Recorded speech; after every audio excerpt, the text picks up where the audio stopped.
Once upon a time, you dressed so fine, threw the bumps of dime in your prime. Hello everyone, this is Mr. Laubach. In this video, we are going to go over the John F. Kennedy and Lyndon Johnson administrations. We are going to focus mostly on their domestic policy. But remember, the Cold War was arguably in its peak during these two gentlemen's administration in the 1960s. So let's start with the election of 1960. The election marked a political watershed moment, even though it may not have been obvious at the time.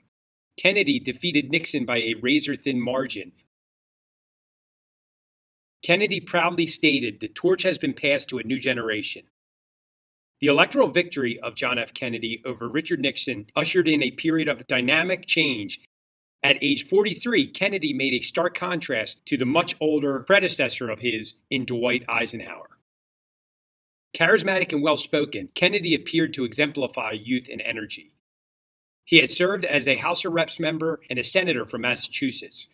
Kennedy was the first Roman Catholic president and the first president to be born in the 20th century. Kennedy made it clear that he would take the country in a new direction.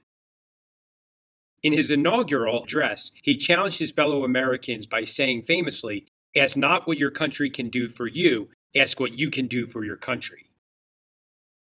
JFK declared that the United States was on the verge of a new frontier. Journalists used the term to describe Kennedy's ambitious legislative agenda. The new frontier was a group of domestic policies proposed by JFK that included Medicare and aid to education and urban renewal. Kennedy hoped to stimulate the economy and eradicate poverty in the U.S.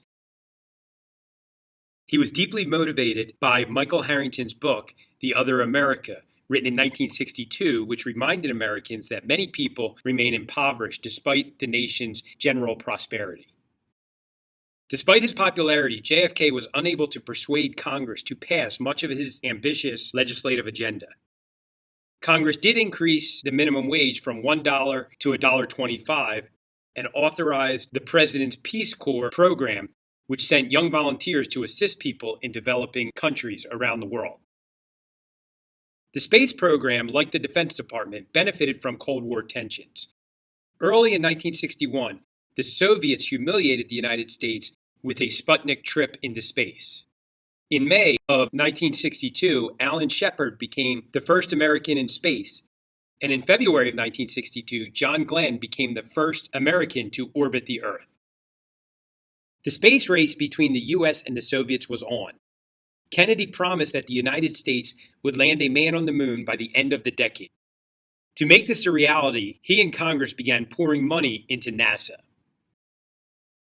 Fast forward to July 20th, 1969, American astronauts Neil Armstrong and Buzz Aldrin became the first humans ever to land on the moon. About 6.5 hours later, Armstrong became the first person to step foot on the moon. JFK was on a trip to build up political support in Texas on November 22, 1963. While riding in a motorcade in Dallas, Kennedy was shot and killed by Lee Harvey Oswald, an ex-Marine and communist sympathizer. Oswald was apprehended, but 2 days later was killed by Dallas nightclub owner Jack Ruby. The shocking circumstance of Kennedy's death led to the formation of the Warren Commission to investigate his assassination. The commission concluded that Oswald acted alone. Despite the commission's finding, many people persisted in believing that there was a conspiracy. Vice President LBJ was sworn into office on the plane taking the presidential party home from Dallas.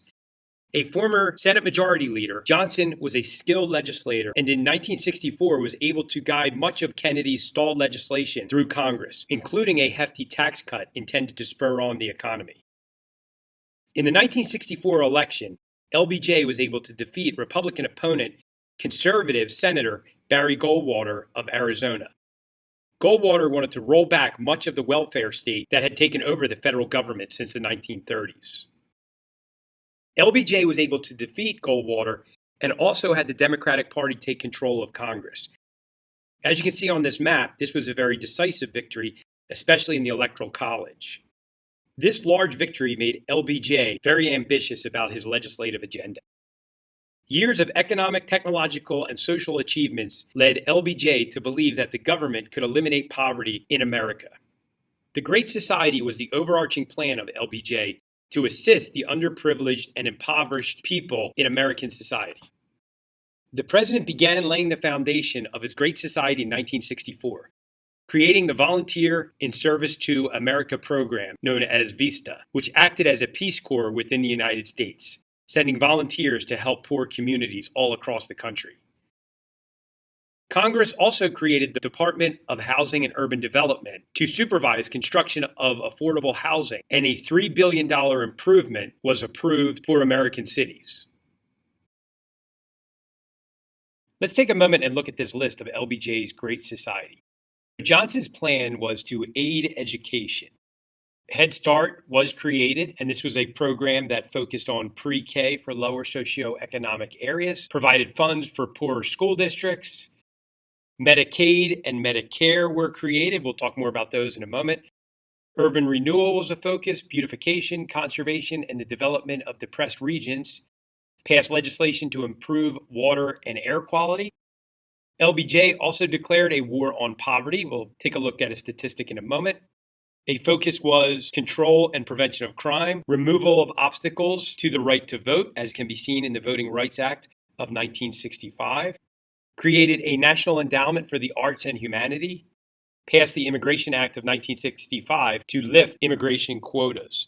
And this abolished the national origins formula, which had been the basis for U.S. immigration policy since the 1920s.